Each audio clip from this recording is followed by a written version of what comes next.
Okay, तो आज के लेक्चर के अंदर हम प्रीवियस लेक्चर को ही कंटिन्यू करेंगे, क्योंकि हमने एक पार्ट कर लिया है लूप्स का, जिसके अंदर हमने इंट्रोडक्शन टू ऑल लूप्स पढ़ा था। सही है। तो इस पार्ट के अंदर हम प्रैक्टिकल करने वाले हैं। तो हम कैसे करते हैं? फॉर एग्जांपल, हमने जो पहला लूप पढ़ा था वो था फॉर लूप। कौन सा?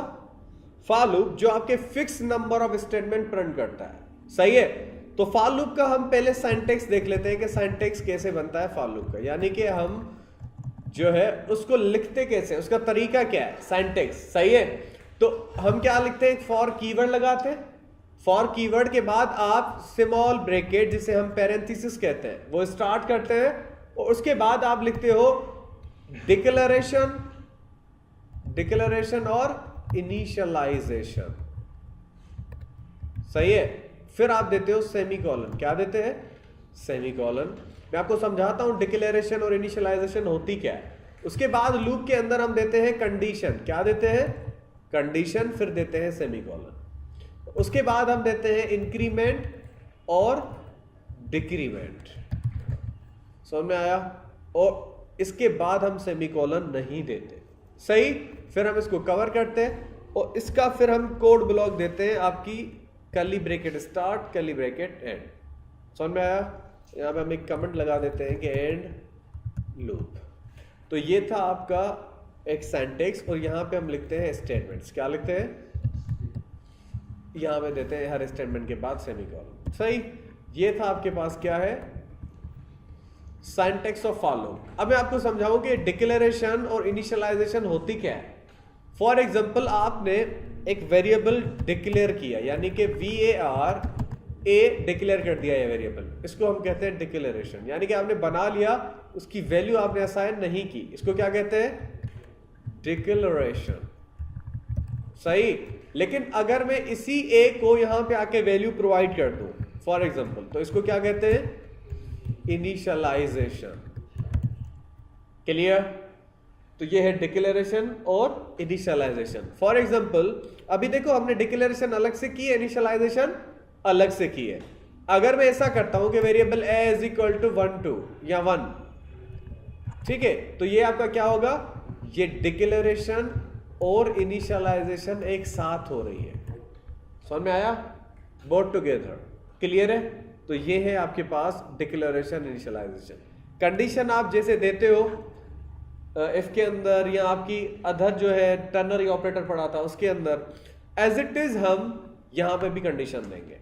और आप फिर क्या देते हो? इंक्रीमेंट और डिक्रीमेंट। इंक्रीमेंट और डिक्रीमेंट दो किस्म के होते हैं, एक होती है प्री इंक्रीमेंट, एक होती है पोस्ट इंक्रीमेंट। सही है। फॉर एग्जांपल, मैंने लिख दिया प्लस प्लस है, ये क्या कहलाता है? Pre increment. ये हमने पढ़ा था ऑपरेटर्स के अंदर। एज इट इज अगर मैं A प्लस प्लस लिखता हूं तो इसको कहते हैं पोस्ट इंक्रीमेंट। समझ में आया? लेकिन अगर मैं माइनस माइनस पहले देता हूं बाद में वेरिएबल, तो इसको कहते हैं प्री डिक्रीमेंट। अब ये इसी A की वैल्यू से 1 को माइनस करते रहेगा। सही। अगर मैं लिखता हूं A माइनस माइनस, तो इसका मकसद है पोस्ट डिक्रीमेंट। क्लियर? तो ये है आपके पास कुछ इंक्रीमेंट, डिक्रीमेंट और आपके डिक्लेरेशन, इनिशियलाइजेशन। समझ में आया? ये था आपका ओवरऑल सिंटैक्स ऑफ लूप। अब हम इसको प्रैक्टिकली करते हैं। तो मैं क्या करूंगा, यहां पे आके डिक्लेयर और इनिशियलाइज कर दूंगा एक वेरिएबल। इसी की जगह पे मैं ऐसा करता हूं कि variable A is equal to 1 कर देता हूं। डिक्लेयर हो गया। अब मैं कंडीशन क्या देता हूं कि अगर A स्मॉल है या बराबर है किसके? 5 के, फिर आपने सेमीकोलन देना है। क्लियर? उसके बाद आपने देनी है इंक्रीमेंट और डिक्रीमेंट, चाहे इंक्रीमेंट दे चाहे आप डिक्रीमेंट दे, एक ही देनी पड़ेगी। सही है। मैं कर देता हूं कि A को प्लस प्लस करता रहे। सही। और यहां पे आके हम देते हैं क्या? स्टेटमेंट्स। तो मैं यहां पे स्टेटमेंट क्या लेता हूं कि डॉक्यूमेंट डॉट राइट A की वैल्यू को ही प्रिंट करते रहो, और प्रिंट करने के बाद हर स्टेटमेंट के बाद आपने क्या कर देना है? ब्रेक कर देना है इस स्टेटमेंट को। सही है। और यहां पे आके आपको प्लस कॉन्केटिनेटर यूज करना पड़ेगा, ताकि ये दोनों स्टेटमेंट्स को जोड़ दे। A की वैल्यू के बाद इस स्टेटमेंट ब्रेक की को क्या करते? जोड़ दे। सही है।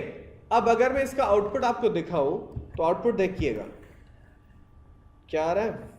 1 2 3 4 5। क्लियर? अब ये आउटपुट कैसे दे रहा है? अब यहां पे मैं आपको इसका फ्लो समझाता हूं। हो क्या रहा है, यहां पे आपने फॉर कीवर्ड लिखा और उसके बाद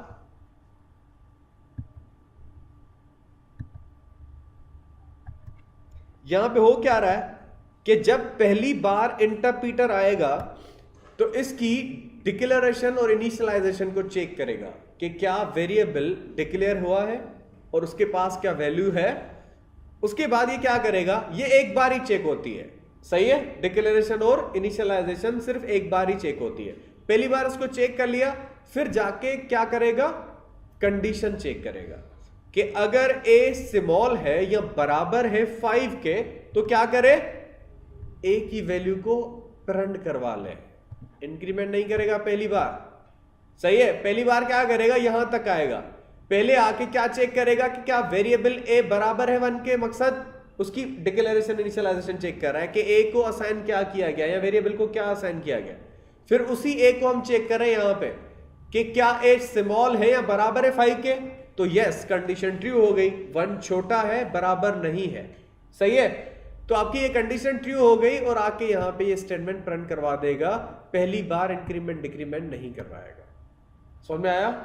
उसके बाद ये आउटपुट आपका पहला जो है 1 शो करवा देगा यहां पे। कहां पे? ब्राउजर के ऊपर पहली बार ये आपको यहां पे 1 शो करवा देगा। कर रहा है?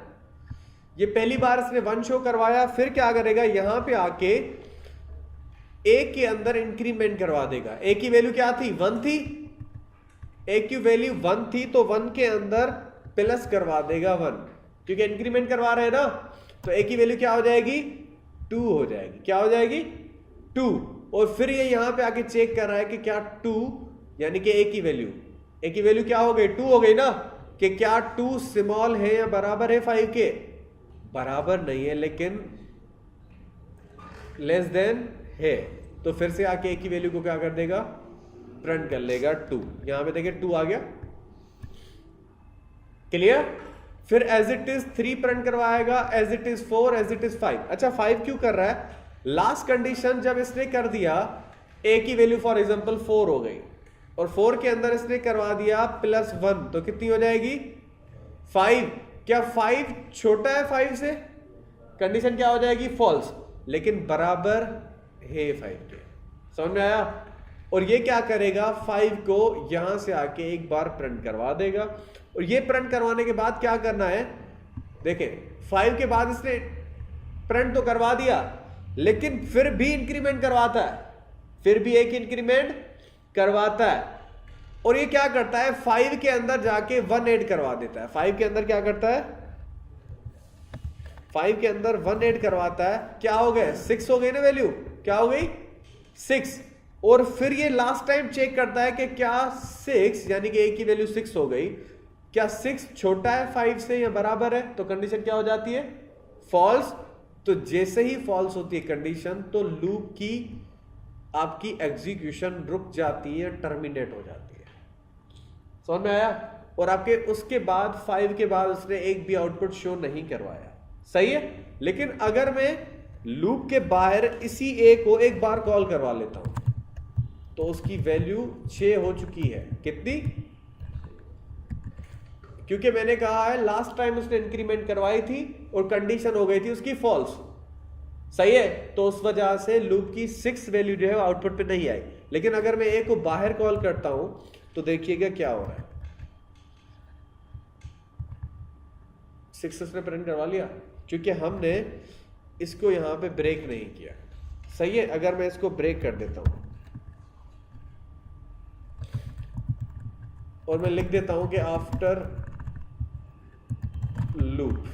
लूप के बाद अगर इसको कॉल किया जाता है तो उसकी वैल्यू क्या है, समझ में आया? तो इंक्रीमेंट होती है लेकिन कंडीशन फॉल्स हो जाती है लूप की, इस वजह से वो 6 वैल्यू को प्रिंट नहीं करता। समझ में आया? ये था आपके पास फॉर लूप। क्लियर? नेक्स्ट के अंदर हम व्हाइल लूप पढ़ने वाले हैं।